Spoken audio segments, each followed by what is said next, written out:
Double in the finals. That is now an all-time record. His team stays alive. 137-116. Here he is at the podium as we will head to Oakland on Monday. First question, back left. LeBron, Joseph Pacharo, the scorer. I was just wondering if you could take us through kind of what's going through your head and how the play developed, the one where you went off the glass to yourself. I think it was a transition play, and I believe it was Kyle on my right side that was running the wing, and two of their players were back, and I was trying to engage one of them so I could get Kyle a shot in the corner, and they both went to Kyle, I believe, and I got caught in the air. So that's the only thing I could think of. I didn't want to travel, and Draymond was kind of playing double T, and double T kind of had his back towards me, so just threw it off the glass and went and got it. Fourth row back, sorry. LeBron, Spencer Davies, Basketball Insiders. Just the way you guys came out in that first quarter where Tristan's establishing the tone of the game, J.R. Smith's hitting some big threes. How can you ensure that you bring that same kind of mentality on the road in Oracle and just seeing what you guys were capable of doing that? Well, we're going to watch the film, when we get to Golden State, and we're going to see ways we can be better. We didn't play, our type of game, game one and game two. And if we don't do that, if we play like we played in game one and game two, the series is over. So we have to continue to play how we played at home. We have to be physically, be physical at the point of attack. We got to continue to move the ball, share the ball. And, tonight we had 27 assists, and that's very key. And the first three games, you guys kind of struggled from beyond the arc, hit 24 tonight. Just how different of a team are you guys when you're just knocking those perimeter shots down? That's part of who we are.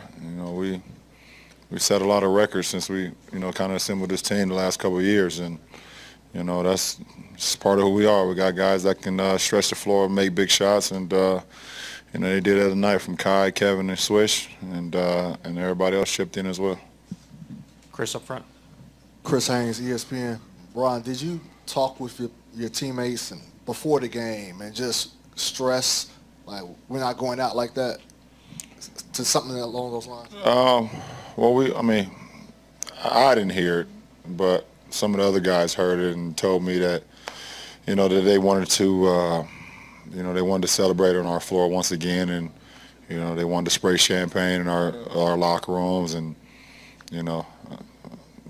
I think it came from Draymond, which is okay. That's Dre anyways. But, so I just told guys, I didn't stress anything besides just living the moment.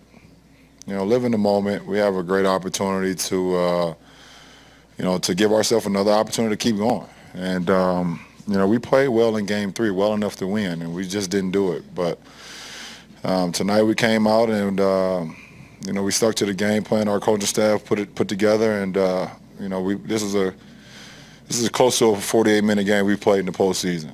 And even in the first first three rounds, this was close to a 48-minute game if we played, and it was big for us. Again in the front. Sherry from Tencent, China. How important is that everybody standing out for the game, and also do you finally feel that tonight you guys are who you are? Well, I think the last two games we've played Cavaliers basketball, we've been physical. We haven't turned the ball over, and we've shared the ball. And like I said, in Game 3, we just, down the stretch, we couldn't make any shots, and they did. And now it's just some make-or-miss league at that point. So, the last couple of games we've been playing Cavaliers basketball, and it's resulted in us just playing better and us getting this win tonight. Mark in the middle. LeBron, Mark Schwartz, ESPN. It kind of looks like deja vu all over again. You guys going back west, down 3-1. Do you have these guys just where you want them? No, they got us where they want us. No, I don't. Listen, at the end of the day, we want to try to put ourselves in position to play another game. And we did that tonight, and hopefully we can do it Monday night where we can come back here. So, our mindset is try to go up there and get one.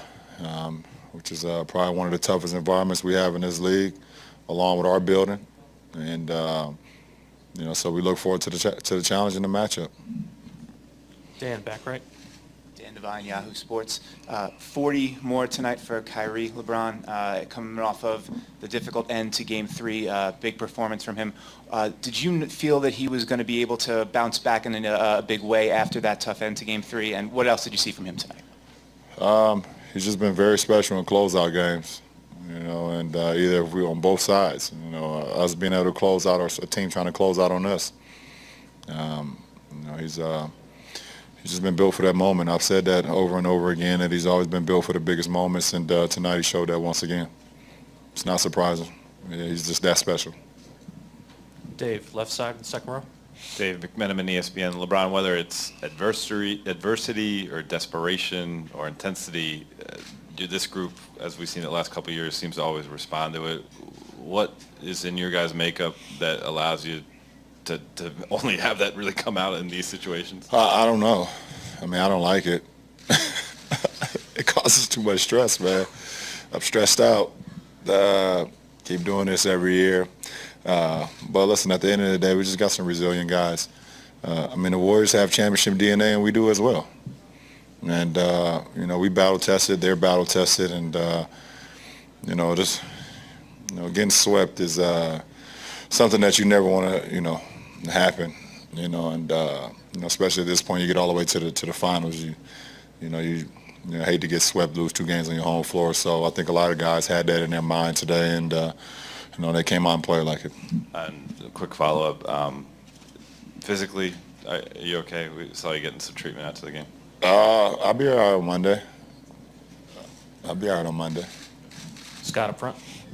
LeBron, Scott Sargent, WFNY. A couple of years back, obviously, Andy was kind of that spark plug energy-wise. How different is it now when Tristan can play the game that he was able to play tonight versus the last 3 games from just a collective team-wide energy standpoint? He's a big piece of our puzzle. We all know that. He's been huge for our success the last 3 years, and they've done a great job of, putting him in the game plan, and neutralizing what he does best, and that's offensive rebound and giving us extra possessions. And, it's been very tough on him in this final so far. But he didn't get down on himself. He came through when we needed him the most, and that was tonight, getting 10 rebounds and also dishing out 5 assists. So it was big time. He's a professional, but you've referred to him before as your little brother. Have you had any talks with him over the last 3 games after any sort of frustration or struggles in regard to being ready for a Game 4? Yeah, I have. I'm not here to tell you guys what I've been talking to him about but he knows what I expect out of him, and, like I said tonight, when we needed the most, he was there.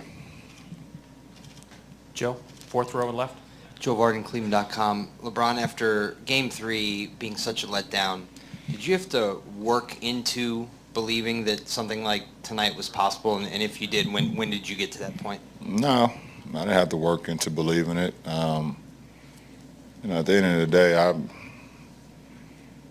had the same game day ritual. And I slept great last night.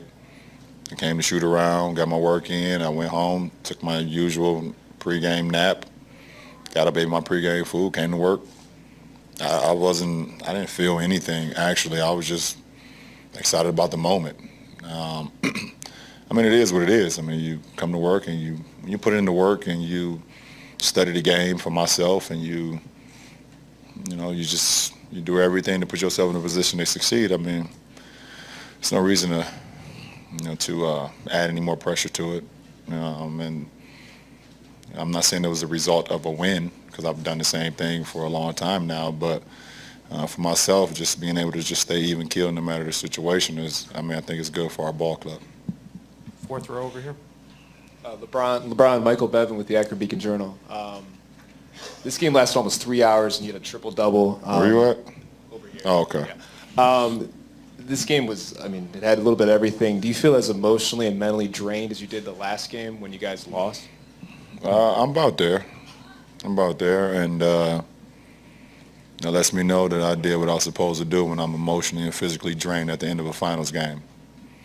And if I'm not, that I didn't do what I was supposed to do. So that would be it's 2 games in a row where I felt like that, and now I got to get my mind ready. Once again. Front row here. Valeria Rubino, Viaggio Sport. LeBron, the NBA life means a lot of traveling. Do you have a particular routine on the plane? How do you maximize your rest? Well, I mean, it's quite a long flight going out west, and so we try to get a little bit of sleep. I try to get a little bit of sleep, and then I get up and get treatment on the plane, and just give my body as much treatment as I can on the plane, and so get a couple hours of rest. Obviously, it's going to be probably it won't be a long. It won't be easy for me to sleep tonight just because I'm so still going on with the game and things of that nature, and my body not feeling as great. But I'll be fine tomorrow.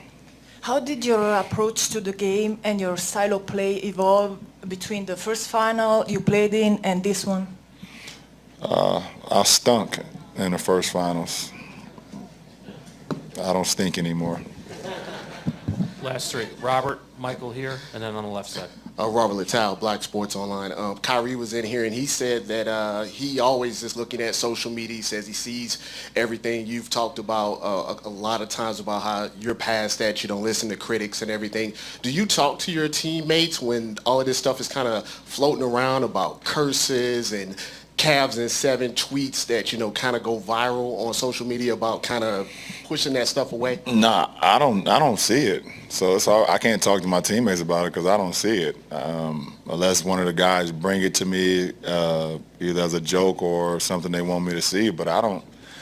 It don't go. I don't have notifications on my phone. I don't have none of the apps on my phone right now, so I can't even click on it and accidentally click on. I don't get involved in that, man, because I'm like every other mention, when I play, and I don't like it, man, because people just be talking people talk crazy, man. I'm gonna leave it at that. So I know better. On the left side on the second row, and then over here, Michael. Hello, from LA Sports China. LeBron, tonight's game was so physical and also dramatic. How did you guys make it to focus on basketball and not to be distracted and especially keep the lead? I mean, at the end of the day, the game is supposed to be played physically. And, as both teams want to, put themselves in the record books, put themselves in basketball history. So you try to do whatever it takes to win, and I think both teams definitely, trying to do that from game to game. Michael, last question over here. LeBron, Michael Grange from Sportsnet in Toronto. Just your reaction to that first quarter, first half, both record-setting. I mean, you came within a free throw of 50 for a quarter and 80, whatever it was, at half. I mean, did you have a minute to think about what was going on? No, you can't. Well, first of all, if you take a minute to see what's going on versus team, they hit you with a 50-point quarter. There's no, you can't. We were just playing in the moment, and we were just playing good basketball. We was in attack mode, and it results in us having 49. The reason we didn't hit 50 is because I can't shoot a free throw. So, but I'll be better in Game 5. Thank you. Yeah. Thank you, LeBron. This concludes the second. Well, LeBron James made the grade. He talked about it earlier.